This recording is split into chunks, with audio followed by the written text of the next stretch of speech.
Deputada Lohana lava nossa alma e esfrega verdades na cara dos bolsonaristas. Espia. Eu subi aqui hoje para falar de uma situação muito triste. Tá cheio de perfil de extrema direita hoje na internet, desejando a morte do presidente Lula. E aí, eu não pude deixar de entrar em alguns perfis para poder ver quem que era esse povo que tava postando coisa desejando a morte do presidente da República. Um homem que é pai, que é avô, que é bisavô, que foi presidente, foi deputado da Constituinte. Pode gostar, pode não gostar, mas é uma figura importante na história do país. E o povo tudo tá lá na bio do Instagram assim, cristão, Deus, alguns versículos bíblicos. Um povo que fala que é cristão e deseja a morte de alguém, sinceramente, gente, me desculpem, inclusive o linguajar, mas é um pessoal que vai de tobogã pro inferno. Não é de outra coisa. Porque você desejar a morte de alguém no momento em que a pessoa tem uma hemorragia, porque teve uma queda, tava com dor de cabeça forte, uma pessoa que tá trabalhando, que tá tentando cuidar do país, você pode até não concordar, mas que tá tentando, não é coisa de gente que fala que acredita em Deus. E eu acho que a extrema-direita tá num ponto de sofrimento muito grande, doutor Jean. Eles têm que estar mesmo, porque esse povo não conseguiu ganhar a eleição. Eles não deram conta. Eles estavam com a máquina na mão, aprovaram a PEC kamikaze de 41 bilhões pra tentar comprar a reeleição. Eles estavam aniquilando os adversários deles pelo território, falando inclusive em metralhar adversário político, e não deram conta. O capital econômico todo do lado deles, parte da imprensa mobilizada do lado deles, e eles não deram conta de ter vitória eleitoral. Então esse povo tem que ficar mesmo com muito sofrimento. Eu só não acho que esse sofrimento justifica desejar a morte de alguém. Tem gente que acha. Mas como eles estão nessa situação horrorosa, eu acho que cabe uma análise de conjuntura sobre o quanto é triste quando ao seu campo político o que restou é desejar a morte de alguém, porque você não ganha a eleição desse alguém, né? Então você fica desejando que essa pessoa morra. A outra coisa que eu acho que é importante lembrar é que o Lula não é o Bolsonaro. E isso é muito importante. O Lula resistiu a 580 dias de prisão. O Bolsonaro, que não é uma pessoa conhecida pela sua coragem, muito pelo contrário,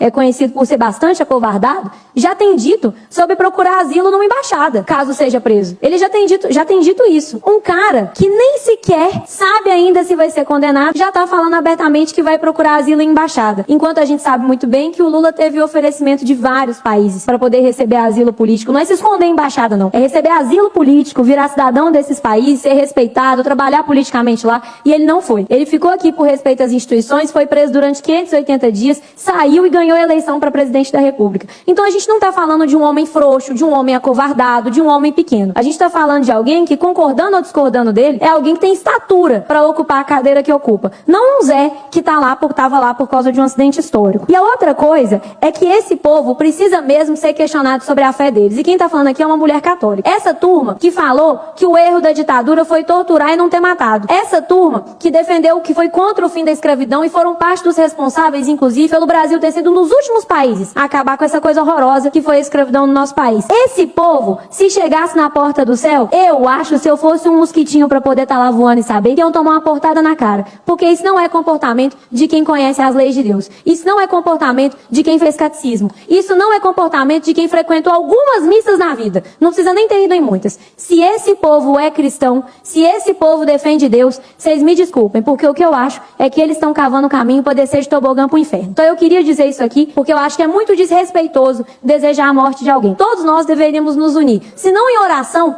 pelo presidente Lula, pela recuperação dele, pelo menos em silêncio. Porque uma das coisas que a gente aprende também quando a gente frequenta a igreja minimamente é que quando a gente fala, é prata, mas quando a gente ouve, é ouro. Então se não tem nada de bom para falar, fica calado sobre esse assunto, porque o presidente da República internado não é bom para ninguém. Obrigada, presidente.